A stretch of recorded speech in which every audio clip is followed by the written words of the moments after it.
चलिए चलते हैं किताबें लेकर और बैठते हैं कहीं, आप और हम। लीजिए प्रस्तुत है एक कालजयी कहानी, अनुभव। इस कहानी के लेखक हैं मुंशी प्रेमचंद और इस कहानी को सुन रहे हैं आप मेरी यानी अक्षय पांडे की आवाज़ में। लीजिए सुनिए कहानी, अनुभव। प्रियतम को 1 वर्ष की सज़ा हो गई और अपराध केवल इतना था कि 3 दिन पहले जेठ की तपती दोपहरी में उन्होंने राष्ट्र के कई सेवकों का शरबत पान से सत्कार किया था। मैं उस वक्त अदालत में खड़ी थी। कमरे के बाहर सारे नगर की राजनैतिक चेतना किसी बंदी पशु की भांति खड़ी चित्कार रही थी। मेरे प्राण धन हथकड़ियों से जकड़े हुए लाए गए। चारों ओर सन्नाटा छा गया। मेरे भीतर हाहाकार मचा हुआ था, मानो प्राण पिघला जा रहा हो। आवेश की लहरें सी उठ उठकर समस्त शरीर को रोमांचित किए देती थी। ओह, इतना गर्व मुझे कभी नहीं हुआ था। वह अदालत, कुर्सी पर बैठा हुआ अंग्रेज अफसर, लाल जरीदार पगड़ियां बांधे हुए पुलिस के कर्मचारी, सब मेरी आंखों में तुच्छ जान पड़ते थे। बार बार जी में आता था दौड़कर जीवन धन के चरणों में लिपट जाऊं और उसी दशा में प्राण त्याग दूं। कितनी शांत, अविचलित, तेज और स्वाभिमान से प्रदीप्त मूर्ति थी। ग्लानि, विषाद या शोक की छाया भी ना थी। नहीं, उन ओठों पर एक स्फूर्ति से भरी हुई मनोहारिणी ओजस्वी मुस्कान थी। इस अपराध के लिए 1 वर्ष का कठिन कारावास? वाह रे न्याय, तेरी बलिहारी है। मैं ऐसे 1000 अपराध करने को तैयार थी। प्राणनाथ ने चलते समय एक बार मेरी ओर देखा, कुछ मुस्कुराए, फिर उनकी मुद्रा कठोर हो गई। अदालत से लौटकर मैंने 5 रुपए की मिठाई मंगवाई और स्वयं सेवकों को बुलाकर खिलाया। और संध्या समय में पहली बार कांग्रेस के जलसे में शरीक हुई। शरीक ही नहीं हुई, मंच पर जाकर बोली और सत्याग्रह की प्रतिज्ञा ले ली। मेरी आत्मा में इतनी शक्ति कहाँ से आ गई, नहीं कह सकती। सर्वस्व लुट जाने के बाद फिर किसकी शंका और किसका डर।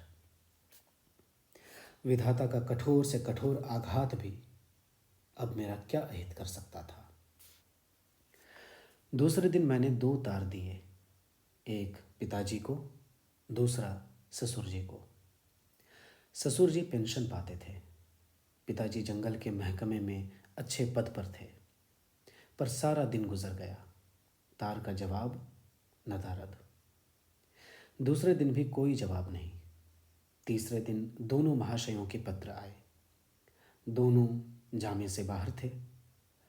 ससुर जी ने लिखा, आशा थी तुम लोग बुढ़ापे में मेरा पालन करोगे। तुमने उस आशा पर पानी फेर दिया। क्या अब चाहती हो मैं भिक्षा मांगूं? मैं सरकार से पेंशन पाता हूं। तुम्हें आश्रय देकर मैं अपनी पेंशन से हाथ नहीं धो सकता। पिताजी के शब्द इतने कठोर ना थे, पर भाव लगभग ऐसा ही था। इसी साल उन्हें ग्रेड मिलने वाला था। वह मुझे बुलाएंगे तो संभव है ग्रेड से वंचित होना पड़े। हाँ, वह मेरी सहायता मौखिक रूप से करने को तैयार थे। मैंने दोनों पत्र फाड़ कर फेंक दिए और उन्होंने कोई पत्र ना लिखा। हाँ स्वार्थ, तेरी माया कितनी प्रबल है। अपना ही पिता केवल स्वार्थ में बाधा पड़ने के भय से लड़की की तरफ से इतना निर्दय हो जाए। अपना ससुर अपनी बहू की ओर से इतना उदासीन हो जाए। मगर अभी मेरी उम्र ही क्या है, अभी तो सारी दुनिया देखने को पड़ी है। अब तक मैं अपने विषय में निश्चिंत थी, लेकिन अब यह नई चिंता सवार हुई। इस निर्जन घर में निराधार, निराश्रय कैसी रहूंगी? मगर जाऊंगी कहाँ? अगर कोई मर्द होती तो कांग्रेस के आश्रम में चली जाती। या कोई मजूरी कर लेती। मेरे पैरों में नारित्व की बेड़ियां पड़ी हुई थीं। अपनी रक्षा की इतनी चिंता ना थी जितनी अपने नारित्व की रक्षा की। अपनी जान की फिक्र ना थी, पर नारित्व की ओर किसी की आंख भी ना उठनी चाहिए। किसी की आहट पाकर मैंने नीचे देखा। 2 आदमी खड़े थे। जी में आया, पूछूं, तुम कौन हो? यहाँ क्यों खड़े हो? मगर फिर ख्याल आया, मुझे यह पूछने का क्या हक? आम रास्ता है, जिसका जी चाहे खड़ा हो। पर मुझे खटका हो गया। उस शंका को किसी तरह दिल से ना निकाल सकती थी। वह एक चिंगारी की भांति हृदय के अंदर समा गई थी। गर्मी से देह फूंकी जाती थी, पर मैंने कमरे का द्वार भीतर से बंद कर लिया। घर में एक बड़ा सा चाकू था, उसे निकालकर सिरहाने रख लिया। वह शंका सामने बैठी घूरती हुई मालूम होती थी। किसी ने पुकारा, मेरे रोए खड़े हो गए। मैंने द्वार से कान लगाया। कोई मेरी कुंडी खटखटा रहा था। कलेजा धक धक करने लगा। वही दोनों बदमाश होंगे। क्यों कुंडी खटखटा रहे हैं? मुझसे क्या काम है? मुझे झुंझलाहट आ गई। मैंने द्वार खोला और छज्जे पर खड़ी होकर जोर से बोली, कौन कुंडी खटखटा रहा है? आवाज़ सुनकर मेरी शंका शांत हो गई। कितना ढारस हो गया। यह बाबू ज्ञानचंद थे। मेरे पति के मित्रों में इनसे ज़्यादा सज्जन दूसरा नहीं है। मैंने नीचे जाकर द्वार खोल दिया। देखा तो एक स्त्री भी थी। वह मिसेज ज्ञानचंद थी। यह मुझसे बड़ी थी। पहले पहल मेरे घर आई थी। मैंने उनके चरण स्पर्श किए। हमारे वहाँ मित्रता मर्दों ही तक रहती है, औरतें तक नहीं जाने पाती। दोनों जने ऊपर आए। ज्ञान बाबू एक स्कूल में एक मास्टर हैं। बड़े ही उदार, विद्वान, निष्कपट। पर आज मुझे मालूम हुआ कि उनकी पथ प्रदर्शिका उनकी स्त्री हैं। वह दोहरे बदन की प्रतिभाशाली महिला थी। चेहरे पर ऐसा रोब था मानो कोई रानी हो। सिर से पांव तक गहनों से लदी हुई। मुख सुंदर न होने पर भी आकर्षक था। शायद मैं उन्हें कहीं और देखती तो मुंह फेर लेती। गर्व की सजीव प्रतिमा थी। वह बाहर जितनी कठोर, भीतर उतनी ही दयालु। घर कोई पत्र लिखा? यह प्रश्न उन्होंने कुछ हिचकते हुए किया। मैंने कहा, हाँ, लिखा था। कोई लेने आ रहा है? जी नहीं, ना पिताजी अपने पास रखना चाहते हैं, ना ससुर जी। तो फिर क्या, अभी तो यहीं पड़ी हूँ। तो मेरे घर क्यों नहीं चलती? अकेले तो इस घर में मैं ना रहने दूंगी। खुफिया के 2 आदमी इस वक्त भी डटे हुए हैं। मैं पहले ही समझ गई थी, दोनों खुफिया के आदमी होंगे। ज्ञान बाबू ने पत्नी की ओर देखकर मानो उसकी आज्ञा से कहा, तो मैं जाकर तांगा लाऊं? देवी जी ने इस तरह देखा मानो कह रही हूं, क्या अभी तुम यहीं खड़े हो? मास्टर साहब चुपके से द्वार की ओर चले। ठहरो, देवी जी बोली, कै तांगे लाओगे? कै? मास्टर साहब घबरा गए। हाँ, कै। एक तांगे पर 3 सवारियां ही बैठेंगी। संदूक, बिछावन, बर्तन भांडे क्या मेरे सिर पर जाएंगे? तो 2 लेता आऊँगा। मास्टर साहब डरते डरते बोले। एक तांगे में कितना सामान भर दोगे? 2-3 लेता आऊँ? अरे तो जाओगे भी? ज़रा सी बात के लिए घंटा भर लगा दिया। मैं कुछ कहने ना पाई थी कि ज्ञान बाबू चल दिए। मैंने सकुचाते हुए कहा, बहन, तुम्हें मेरे जाने से कष्ट होगा। और देवी जी ने तीक्ष्ण स्वर में कहा, हाँ, होगा तो अवश्य। तुम दोनों जून में 2-3 पाव भर आटा खाओगी। कमरे के एक कोने में अड्डा जमा लोगी। सिर में आने का तेल डालोगी। यह क्या थोड़ा कष्ट है? मैंने झेपते हुए कहा, आप तो बना रही हैं। देवी जी ने सहृदय भाव से मेरा कंधा पकड़कर कहा, जब तुम्हारे बाबूजी लौट आवें तो मुझे भी अपने घर मेहमान रख लेना। मेरा घाटा पूरा हो जाएगा। अब तो राजी हुई? चलो असबाब बांधो, खाट वाट कल मंगवा लेंगे। मैंने ऐसी सहृदय, उदार, मीठी बातें करने वाली स्त्री नहीं देखी। मैं उनकी छोटी बहन होती तो भी शायद इससे अच्छी तरह न रखती। चिंता या क्रोध को तो जैसे उन्होंने जीत लिया हो। सदैव उनके मुख पर मधुर विनोद खेला करता था। कोई लड़का बाला ना था, पर मैंने उन्हें कभी दुखी नहीं देखा। ऊपर के काम के लिए लौंडा रख लिया था, भीतर का सारा काम खुद करती। इतना कम खाकर और इतनी मेहनत करके वह कैसे इतनी हृष्ट पुष्ट थी, मैं नहीं कह सकती। विश्राम तो जैसे उनके भाग्य में ही नहीं लिखा था। जेठ की दोपहरी में भी ना लेटती थी। हाँ, मुझे कुछ न करने देती। उस पर जब देखो कुछ खिलाने को सिर पर सवार। मुझे यहाँ बस यही एक तकलीफ़ थी। मगर 8 ही दिन गुजरे थे कि एक दिन मैंने उन्हीं दोनों खुफियों को नीचे बैठा देखा। मेरा माथा ठनका। यह अभागे यहाँ भी मेरे पीछे पड़े हैं। मैंने तुरंत बहन जी से कहा, वे दोनों बदमाश यहाँ भी मंडरा रहे हैं। उन्होंने हिकारत से कहा, कुत्ते हैं, फिरने दो। मैं चिंतित होकर बोली, कोई स्वांग न खड़ा करे। उसी बेपरवाही से बोली, भूखने के सिवा और क्या कर सकते हैं। मैंने कहा, काट भी तो सकते हैं। हंसकर बोली, इसके डर से कोई भाग तो नहीं जाता ना। मगर मेरी दाल में मक्खी पड़ गई। बार बार छज्जे पर जाकर उन्हें टहलते देख आती। यह सब मेरे पीछे पड़े हुए हैं। आखिर मैं नौकरशाही का क्या बिगाड़ सकती हूँ? मेरी सामर्थ्य ही क्या है? क्या यह सब इस तरह से मुझे यहाँ से भगाने पर तुले हैं? इससे उन्हें क्या मिलेगा? यही तो कि मैं मारी मारी फिरूं। कितनी नीची तबीयत है। 1 हफ्ता और गुजर गया। खुफिया ने पिंड ना छोड़ा। मेरे प्राण सूखते जाते थे। ऐसी दशा में यहाँ रहना मुझे अनुचित मालूम होता था, पर देवी जी से कुछ कह ना सकती थी। एक दिन शाम को ज्ञान बाबू आए तो घबराए हुए थे। मैं बरामदे में थी, परवल छील रही थी। ज्ञान बाबू ने कमरे में जाकर देवी जी को इशारे से बुलाया।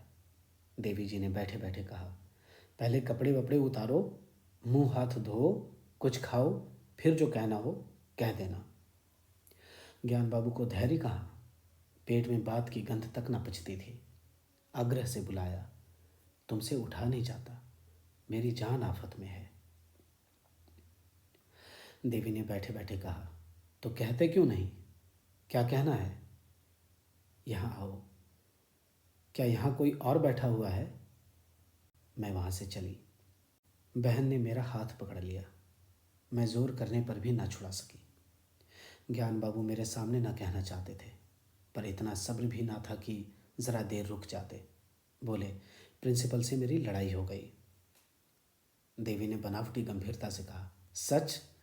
तुमने उसे खूब पीटा ना? तुम्हें दिलग्गी सूझती है, यहाँ नौकरी जा रही है। जब यह डर था तो लड़े क्यों? मैं थोड़े ही लड़ा, उसी ने मुझे बुलाकर डांटा। बेकसूर। अब तुमसे क्या कहूँ? फिर वही पर्दा। मैं कह चुकी, यह मेरी बहन है। मैं इससे कोई पर्दा नहीं रखना चाहती। और जो इन्हीं के बारे में कोई बात हो तो? देवी जी ने जैसे पहली बूझ कर कहा, अच्छा समझ गई, कुछ खुफियों का झगड़ा होगा।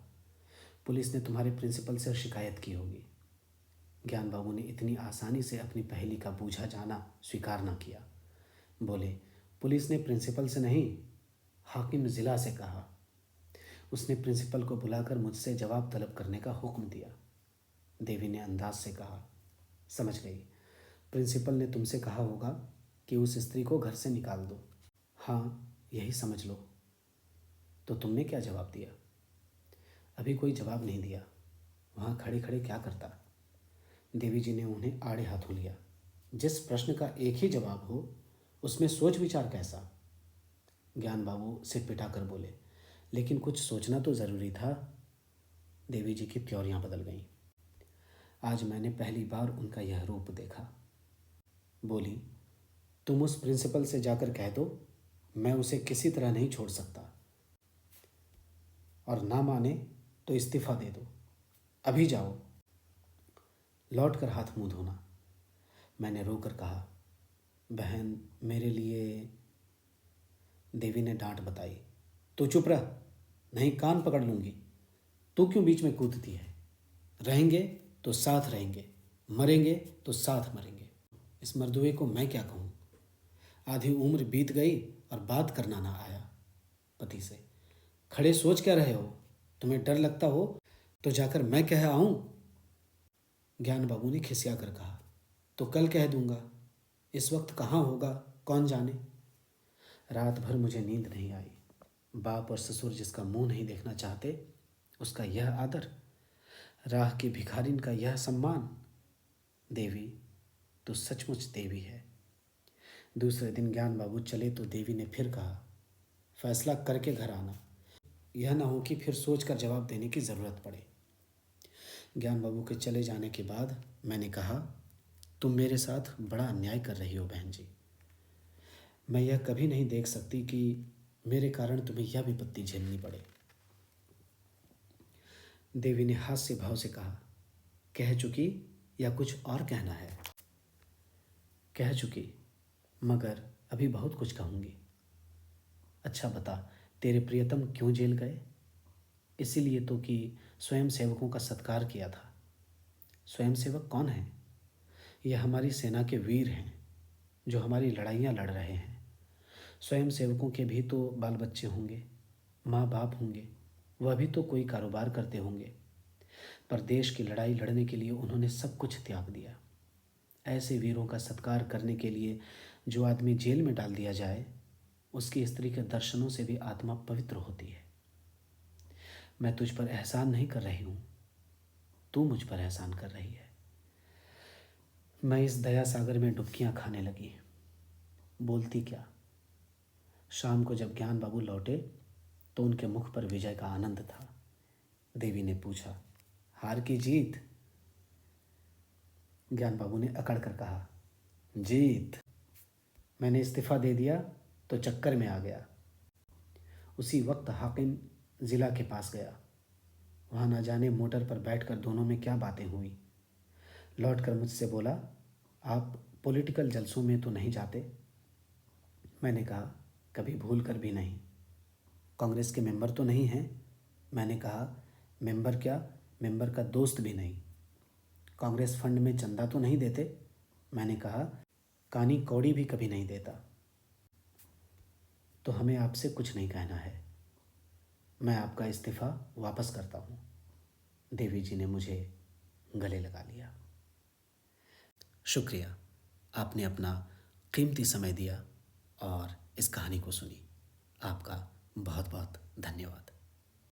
जय हिंद, जय भारत।